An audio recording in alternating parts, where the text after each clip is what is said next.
Um amigo do Luigi Mangione que conversava com ele sobre esses assuntos aí de saúde, de sistema de saúde e tal, deu uma entrevista pela primeira vez.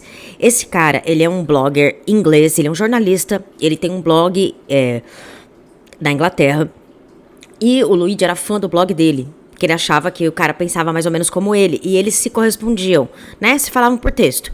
Então, vamos ver aqui a entrevista, ele deu pela primeira vez, esse cara falou com a CNN ontem, então vamos dar uma olhadinha aqui. Meu nome é Carol Zócoli Brócoli, bem-vindos a esse canal, sou comediante, também sou formada em filosofia, então aqui a gente ri e a gente pensa também um pouquinho, porque nesse mundo, quem pensa vai rir pra não chorar, né? Então, eu vou fazer o seguinte, eu vou deixar o cara falando. Mas a legenda tá bem boa. And Gurwinder, I appreciate your time. So you began exchanging emails with Mangione in April, and I know you also had hours-long video call with him in May. But can I start off with when he first reached out to you, and then you start interacting and exchanging many, many messages? What was your impression of him? He seemed like a really down-to-earth guy. I mean, he was polite, he was thoughtful, he was open-minded, he seemed very curious. Curious was a very particular thing about him. He always wanted to know more about things, and you know, sometimes I'd make an obscure reference to something and he'd tell me to tell him more about it. So he was very interested in learning, and he was very interested in self-improvement as well. Like whenever I would sort of make a statement about, say, for example, human psychology, he would asked me how he could apply that to his life. So he was always looking for practical takeaways to things, constantly looking for self-improvement. Which is very interesting. I know that he had talked to you about reading The 4-Hour Work Week, a book that had been a bestseller for ways to improve his life. Mm-hmm. He also, I know in conversations, and as you know, Gurwinder, he had posted about Ted Kaczynski, the Unabomber. He had talked about him in other posts, but I know that in your exchanges, you also had a chance to talk to him about Kaczynski. What did he say to you? So one of the things about Luigi was that he was afraid of losing agency. He was afraid that technology was going to take people's agency away. He actually believed that this was already happening. And so he became interested in Kaczynski's work for this reason, because Kaczynski also believed this. And a lot of... O Kaczynski, né, que é o conhecido como Unabomber, ele achava que a tecnologia, e realmente era isso, ia tirar a independência das pessoas, e o que ele fazia, ele mandava cartas com bomba para cientistas, que ele não queria que a ciência se desenvolvesse, entendeu?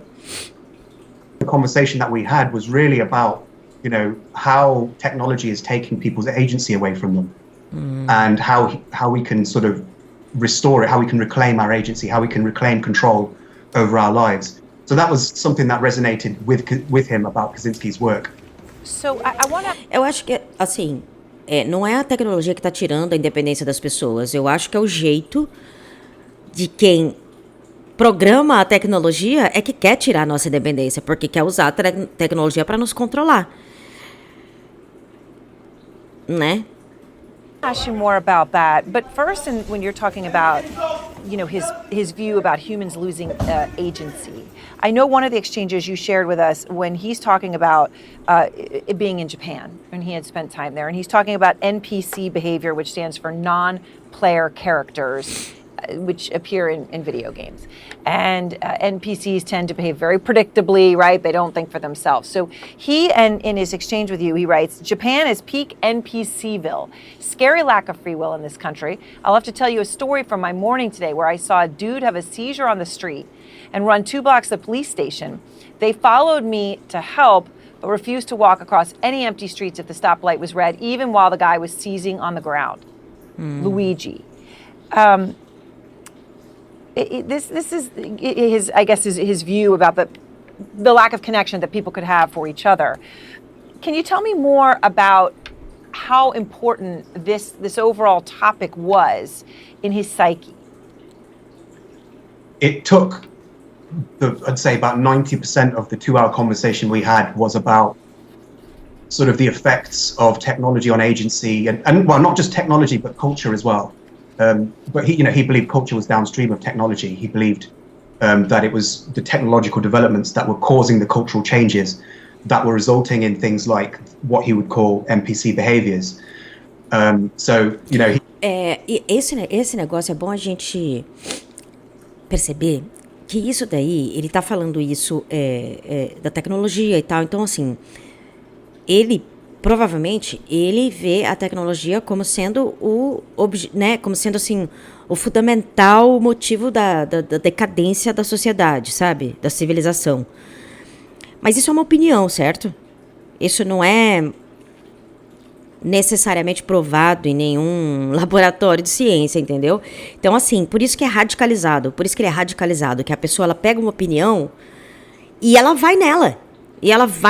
Porque realmente, se você acredita piamente que a decadência da civilização tá na tecnologia, vamos acabar com a tecnologia, certo? he believed amongst the things that he believed was taking people's agency away from them was shallow entertainment. He really resonated with an article that I'd written called The Intellectual Obesity Crisis, which is about useless information and how we are addicted to useless information because it's like shallow entertainment.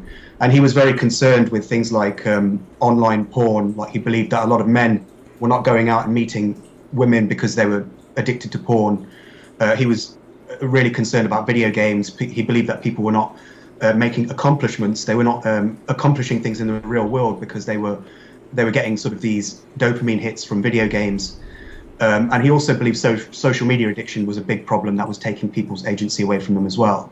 Mm-hmm. He feared this was happening to him as well. And one of the topics of the conversation, was about he wanted advice from me on how he could sort of reclaim some agency. And so he reaches out to you and you have a video call. And I know the video call went nearly 2 hours. This was in May, which is really important timing, Gurwinder, because this is right before he sort of went off the grid or went missing in early July, as far as we understand it.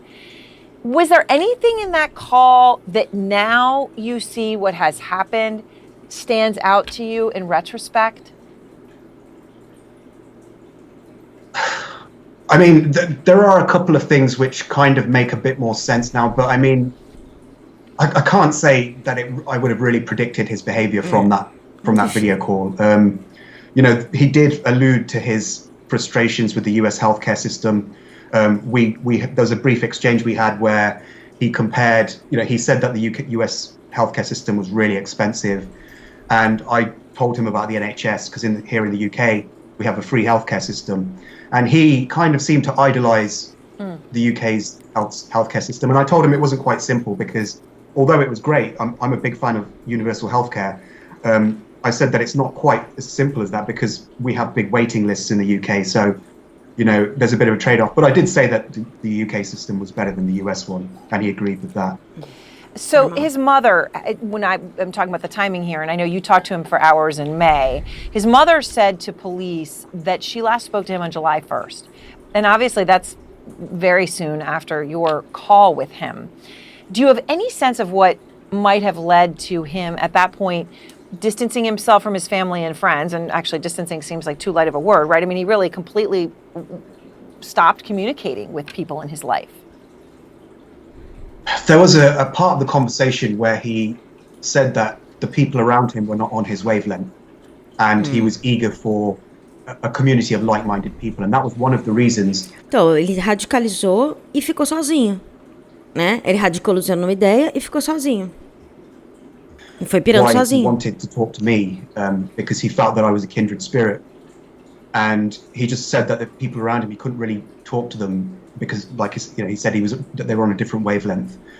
I don't remember much of that part of the conversation other than that statement that the people around him were not on the same wavelength as him. And again, he felt that the same was true in Japan as well. He felt like he just didn't really connect with the people in Japan. He went to Japan because he really enjoyed Japanese culture, and he was a big fan of the Japanese sort of honor, the sense of honor. But he felt like it was a very sort of isolated place, and he may have been lonely. I don't know. He may have been lonely. Gurwinder, thank you very much. I really appreciate your taking the time. Bom, é isso. E assim, tanto ele estava isolado e sozinho nessa ideia que ele chegou à conclusão de que a violência é a saída, né? Como a gente viu, né, no manifesto dele, que, né, você pode ver, eu postei um vídeo aqui traduzindo o manifesto dele, que ele escreveu. que ele dizendo que, né, basicamente a violência é inevitável, assim. Isso também é uma opinião, porque não existe não existe nada que prove cientificamente, ou seja, através de experiências observáveis, de que a violência realmente resolve questões sociais, né? Então, ele foi radicalizado numa ideia. E ele agora, ele tá com um advogado do escritório do mesmo advogado do Diddy, que são os advogados foda aqui de Nova York. E a mulher que tá com ele, que é a advogada desse escritório, ela é uma mulher que ela já foi promotora de justiça e tal. E acredita-se que ela vai usar isso, que ela vai usar essa, vamos dizer assim, loucura temporária para defender ele. Porque antes de ela pegar o caso dele, essa mulher, ela sempre aparece na TV aqui, falando sobre casos, né? Ela é uma advogada famosa e ela fala sobre os casos. E antes dela pegar ele, ela falou pra ele, ela falou que tinha muita prova contra ele e que a saída pra esse caso seria alegar insanidade temporária, né? Então, a gente acha que ela vai por aí. Mas, então, é um exemplo aqui de como ele estava, né, como ele estava ficando radicalizado, né? Assim, como essa radicalização foi se dando, a gente ainda não sabe. Mas, claramente, ele foi se deparando com algumas ideias, com alguns problemas, com algumas questões do mundo.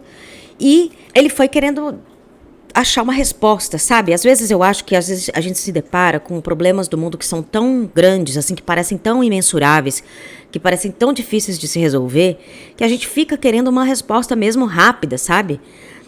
E uma vez que ele tá sozinho, já tem essas ideias, pô, você vê realmente, a gente observa redes sociais e na gente mesmo, a gente sabe que faz mal. A gente observa, sabe, tudo isso. Esse caso de a violência ser a solução é uma opinião dele, né? É só uma opinião dele. Não acho que isso seja a verdade. Apesar de que tá funcionando, né, gente? Porque o CEO, eu tô morrendo de medo.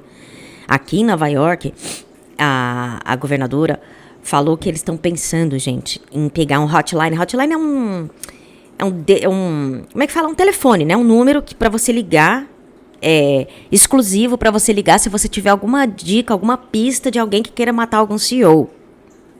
Entendeu? Então, assim, eles estão morrendo de medo, assim, os CEOs, a galera, os empresários, assim, eles estão com muito medo e estão querendo, cara, colocar mais segurança, colocar mais coisa. E eu não acho que isso resolve, né? Eu acho que o que resolve é mudar o sistema, pelo menos melhorar um pouquinho, né?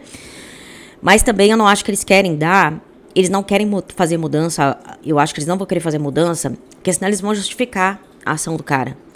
Então eles estão numa sinuca de bico, né? Os empresários. Pau no cu deles, né? Foda-se. Mas é isso, eu acho que quanto mais a gente vai descobrir esse caso, mais a gente vai ver a radicalização de uma pessoa. O processo de radicalização de uma pessoa. Como muitos, né, gente? Como o nosso tio França, como o próprio cara do caminhão, né? O patriota do caminhão. São pessoas radicalizadas. E não é tão difícil assim você se radicalizar, não, tá, gente? Você vê o Luigi, um cara que tinha dinheiro, era bonito, era rico. Não é difícil se radicalizar. É só você encontrar a ideia que te causa uma sensação emocional de resolução e de paz. Por mais contraditório que o assassinato seja essa solução, entendeu? Enfim, a gente vai saber mais desse caso. Achei bem interessante essa entrevista com esse jornalista. Porque o cara, ele tava pesquisando mesmo. Ele foi atrás do cara, porque ele leu o blog do cara e queria conversar. Então, ele era um cara curioso, aquilo que ele falou, inteligente pra caramba. Mas a gente vai entender aí o que aconteceu nesse meio. E é isso, né, gente? A gente vai, por enquanto, só ver aí os CEOs morrendo de medo por esse tempo agora, né? Mas é isso. Logo mais a gente fala mais sobre esse caso. Se você quiser aprender a fazer stand-up, já sabe que eu tenho um curso online na Hotmart. O link tá aqui na descrição, né?